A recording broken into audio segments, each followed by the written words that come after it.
What is happening, fishing friends? Today we are talking about 6 common mistakes that new anglers make when they start out bass fishing. Now let me preface this with, I am not here to tell you what's right or wrong or how you should fish. Fishing is very personalized. A lot of it really just has to do with your own preferences. Now I want you to also know that I am not a professional angler. I'm just a regular guy like all of you watching who enjoys fishing.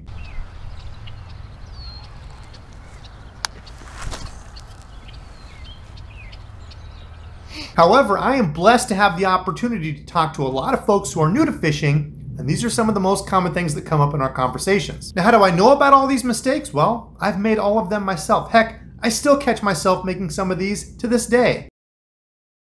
Alright, so let's get started. The first big mistake is that new anglers love to base future success off of past results. Now this is one that I am guilty of still. Think of a time you went to one of your favorite spots. Is there a dock or a piece of wood, a laydown, or a little rock point? Something that you can think about that, yeah, there's always going to be a fish there. It's a confident spot for you, right? Man, every time I go there, there's a fish. Well, what happens when you go to that spot? You're real confident, but you can't catch anything. Heck, you hit 2 or 3 of them in a row and you can't catch anything. Well, I know a lot of newer folks who would call it a day. I had a stick bait on, I threw it at, this laydown, this tree, this point. I didn't get any bites. They're not biting today. I'm going home. I don't think this lake has any fish in it. We've got to remember that there are a number of variables as to why the fish aren't there at that certain time or why they're not biting. Things like water temp, time of year, changing weather conditions, moon phase, water levels, or it might even be as simple as the presentation or lure that you're using. So just because that spot was really, really good the last time you're there, doesn't mean the next time you go there it's going to be exactly the same. Take, for example, one of my recent videos. Rand Dizzle and I fished a point that I've grown up fishing. I've fished it for year after year after year after year. I went over some of the spots and fished them, and I was using a little bit faster moving bait.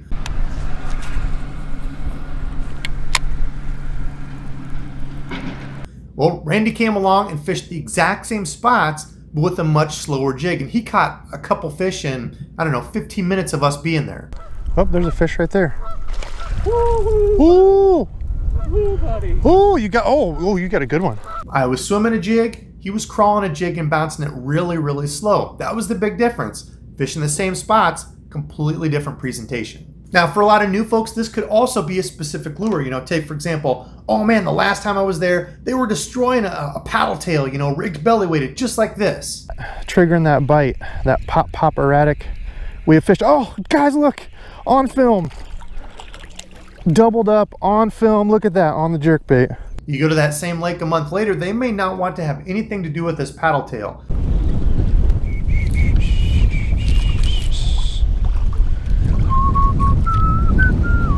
Now, with all that being said, past experiences can be very good. You want to store all those in your internal memory bank, a certain brush pile that's submerged, a certain point that always tends to be good, a rock pile, whatever it is. Those are probably going to be high percentage areas that you can start out fishing when you get to those spots. You just have to remember that you need to be able to adapt and overcome once you get out there. Just because you fished a lake last year doesn't mean it's going to fish the exact same way this year. It can be an almost different lake. Okay, this brings us to number 2. Not listening to the fish. Now, I remember hearing this a long time ago, and I was very worried I was deaf because I was listening and I wasn't hearing diddly squat. Now, the easiest way that I can explain this to people is with an example that a lot of you have probably already encountered. Say you cast your bait out and you get a little bit of a backlash and you're messing with it, not paying attention to your bait. Or you cast the bait out and you get a call. You whip out your phone, yeah, hello, talking, doing a text, whatever, not paying attention to the bait. Well, while all that's going on, you finally come to and you start reeling up. You're like, what is that? It's a bite! Of course, right as I was talking there, the camera died and I had one and I was fiddling around trying to get a new battery in time, and I lost that fish. That happens to be your first bite of the day and you weren't even doing anything. Well, that's probably a sign that before that you were fishing too fast, so you need to slow down. Or maybe number 2, the fish want that on the fall.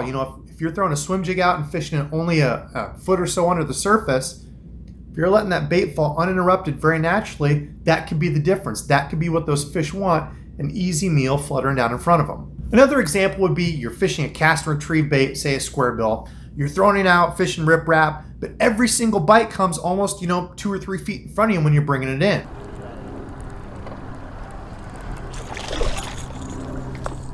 What are you doing? Now, a lot of new folks will kind of laugh at that and be like, oh, that's crazy, he hit it just a couple of feet from the bank.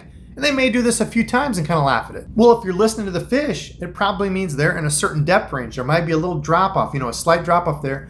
that they're hiding into ambush prey. So if you're really listening to those fish, you might want to stop bombing those casts out in the middle of the lake and pond, wherever you're at, and instead start fishing parallel to the bank. Try to keep that lure in that exact same depth zone where you're getting those bites. Let's say it's 4 foot off the shore. Try to cast parallel and keep your bait in that line the whole time. You're in the strike zone longer, you're going to get more bites. Feeding up over here on a bunch of crawls. There's another one. Another one on the day, not big. That was back-to-back casts on that little crawl. There's a drop off over yonder. I'm just trying to fish this. You can see the rock line, then it just barely comes off. That's what I'm fishing, right on the edge of that. That's where they're hitting it. It's little signs like that that can really turn a 2 to 3 fish day into a 10 to 15 fish day, paying attention to those details. Okay, number 3, this mistake happens on those days where you've only caught a couple fish. You end up fishing like a zombie. You know, at the beginning of the day, you're laughing, you're having fun, you're joking, you know, you're really optimistic. It's gonna be great. But as the day goes on, you start to get complacent, right? You're just standing there reeling, you're just going through the motions. I'm not gonna get a bite today, this is useless, why am I even out here? All the fun and laughing and optimism of before has turned into a frown and thoughtless winding of a reel. Happy. I was really thinking today was gonna be a good day. Good day, good amount of fish. So far it has not been that. This gets to be really dangerous because you're going to miss out on all those small clues. Things like looking for bait fish. If there's bait around, there's probably predators around. Here, all right, I'll take that bite. Look at that, look, they're chasing something up in here. They're chasing a bunch of bait, we got to get back in. Watching for little pieces of submerged cover. Ooh, here's a big log. Anything on the log? As soon as I threw it in. As soon as I threw it in, I say, there's a big log. Scanning for differences in the bank or bottom composition, you know, little drop-offs. There's a drop-off over yonder. I'm just trying to fish this. Not imparting any action on the bait, just a steady zombie reel. Or you could just get really frustrated and already be mentally burnt out and spun out and just fishing fast or whatever. You don't care. Dang it. Why couldn't I cut a few more here? Fudge. Upsets me. All these things can absolutely kill a good day of fishing. Some days you could be out grinding for hours trying to find the pattern, what lure, what color, whatever it is, until you finally get it to click. By the time you figure that out, you might get on a couple feeding frenzies that last, 15, 20 minutes, a couple of those before it's time to go. How about that? How about that? I've been grinding, absolute grinding out here for I don't know how long, and hook one of those. The thing is, you have to be ready for those and willing to act, because if you're standing around fishing like a zombie, there's a good chance you're going to miss out. All right, moving on to problem number 4, the problem of choosing a lure. Now, this is a 2-part problem. Both these problems are similar, but they're on 2 completely different ends of the spectrum. On one end, you've got the folks who have their eyes on only one lure, one specific thing that they want to throw. This looks like perfect drop shot spots. Now they get out on the boat and they look at it. It's a cloudy, overcast day, good ripple on the water, got a lot of riprap bank, some good standing timber. They have their heart and mind set on throwing a spinnerbait all day. It's their favorite bait, and that's all they want to throw. Well, those new anglers get so convinced that they know what the right lure is that they almost don't want to switch. It's like a pride thing, or they're just so sure about it, they don't want to be wrong. They don't want to switch and admit that they're defeated. Come on, bass fish. Eat the swimmy jig. Went with all white, trying to imitate a bait fish out here.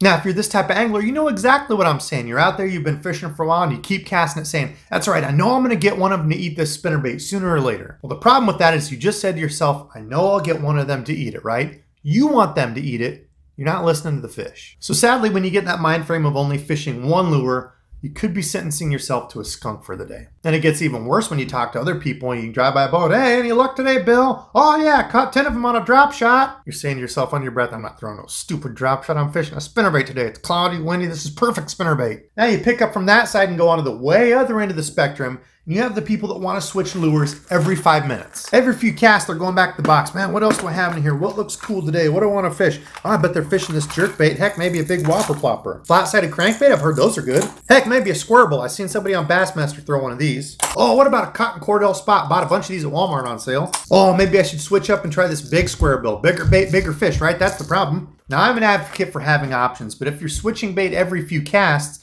it's really hard to put a pattern together. Putting a lot more time in on the water and learning a few baits in and out will really help with this. You're going to get confidence in lures, you're going to understand the situations where certain lures work better than others, and you're going to kind of dwindle down the options to a few things. You know, if you're somebody that takes out a Texas rig and you fish it all the time, you're going to learn, you know, submerged wood, it does really great there. You know, pitching at the edges of grass works really good there. You'll probably learn, well, my buddy's throwing the stick bait and they always hit it on the fall. My Texas rig's too heavy, it doesn't work good in that situation. Or it's too mossy, scummy here, I keep getting caught up, I can't use this. My buddy's fishing a frog, he's getting all kinds of bites. That's why it helps a lot of new folks to start out with just a few lures and gain some confidence in them. You know, a lot of new folks get so excited about all the lures. You walk down Bass Pro or go on Tackle Warehouse, there's bajillions of lures, right?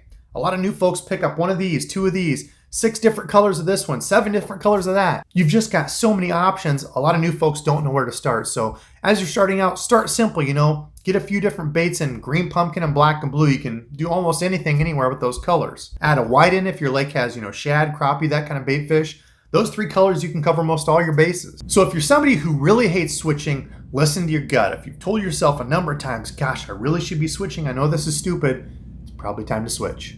As much as I want to stay here and keep trying to get a popper bite, I'm seeing action over yonder. Let's move. Now, if you're somebody who switches every 5 minutes, try that confidence lure. Use it, you know, for a good amount of time in those high percentage spots.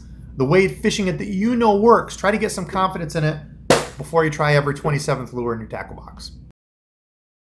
All right, number 5, and that's the debate of accuracy versus distance. So many people that I talk to want a baitcaster that casts the farthest, right? They almost base the performance of a baitcaster on how good it is by how far it casts. Don't get me wrong, casting distance can be extremely important for a bank angler because oftentimes you're limited to the number of spots that you can get to, and if you can cast farther, you can usually hit different spots that other people that, you know, are just pitching or can't get as far as you, they can't hit them. Hands down, 1,000,000 to 1, I guarantee if you ask 10 different pros out there, all 10 of them are going to tell you that accuracy beats distance any day. Using different casts and a way to produce that bait to the fish in a natural way is far more important than being able to sling this thing a mile. A lot of new folks aim for big targets, right? A point. They're fishing anywhere on that point. Well, when it really comes down to it and you start looking at certain spots, you might have to hit the size of it, you know, a saucer or a cup, and it can make all the difference. You hit that one little spot and you're right on, you get the bite right away. I think it was just placement. I got it right under that little piece of wood. I think he was just right there and just smoked it. Had that not been right there, probably wouldn't have got him. Let's say you've got a $17 lure tied on there. That lure doesn't mean much if you cast it out and get it caught in a tree 2 feet away from where you're trying to hit, break it off and lose it. Doesn't do you any good. Getting the cast right the first time can be the difference between getting a good fish and blowing up that whole spot and messing everything up. You said there was nothing down here? No. Like I said, this whole tree that's laying down right there, it blew up. And you new folks know what I'm talking about, right? You see a little overhang, just a little spot, it's isolated, you're thinking, oh, that spot looks perfect. There's gotta be a fish there. Well, your first cast to it, you cast out and get stuck in the tree above it, and you're pulling it and yanking it, and the tree's flopping around, you break a branch off, you've just blown up that whole spot in a 15-foot radius, you might as well move on. So if you're just getting into bass fishing, working on your accuracy is something that you can do every single time you go out, no matter what. And trust me, being able to produce that bait accurately on your first cast is going to pay dividends and help you out way more in the long run. Accuracy is more important. Okay, number 6, last but not least, have a game plan. Now this is critical for me as a father with little munchkins at home, a full-time job, a whole bunch of other unfun adult things we have to do. Time management is very important.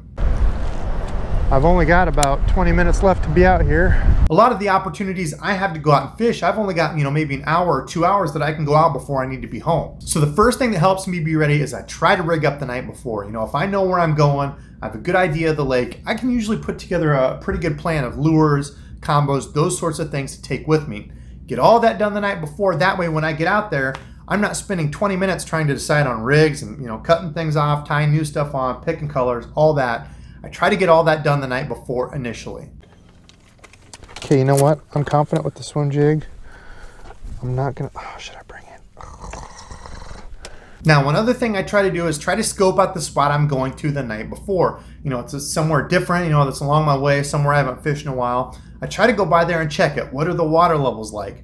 How much vegetation is there? You know, I may have been there a month ago, but now I go and the lake's full of grass. I'm gonna wanna tie on different things. Are there certain spots that's flooded? You know, all that kind of stuff comes into play here in Iowa, so I try to scope out the spot the night before. Now remember how I said initially I try to get everything done and ready the night before so it's ready. Well, what happens when you get there and it's a little bit different? You know, you didn't get a chance to scope it out and the water's dirtier, there is more vegetation. What do? Well, this is why I'm an advocate of bringing more than you need. So you can keep it all in the truck or car, you know, whatever you've got extra, throw it in there. So in case you're out and you make a bag cast and blow up a reel, you can't get the bird nest out, take it back to the truck, get a new one. Got the... I told you I'm filming.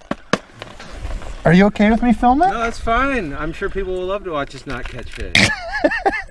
Or if you get to that spot, you've got everything all rigged up from the night before, you go out to do some fishing and it's way muddier than the last time you were there. You're like, all the stuff I have tied on is for clear water. Leave a couple in the car and you can switch out, you know, things that, you know, are better for dark water. Chatterbait, black and blue jig. Swap out your drop shot and jerkbait for those and go get after it. If you go out with a small backpack and only a handful of lures, it forces you to use what you have. And as a beginner, that can be easier because you're like, well, I've got a chatterbait or a spinnerbait. I'm fishing one of them. You're gonna find out real quick in which situation does which lure work better. So there you have it. Those are the top 6 mistakes that I see newer anglers making. So I want you to all please comment below and let me know what was the biggest mistake or struggle that you faced when you started bass fishing. Now I strongly encourage everyone who's watching, I don't care if you're newer or if you've fished, you know, forever and you're a pro, please comment below. This is gonna be so helpful for the new folks. I want the newer folks watching to read the comments below and see, oh, hey, there's 10 other people that struggle with this.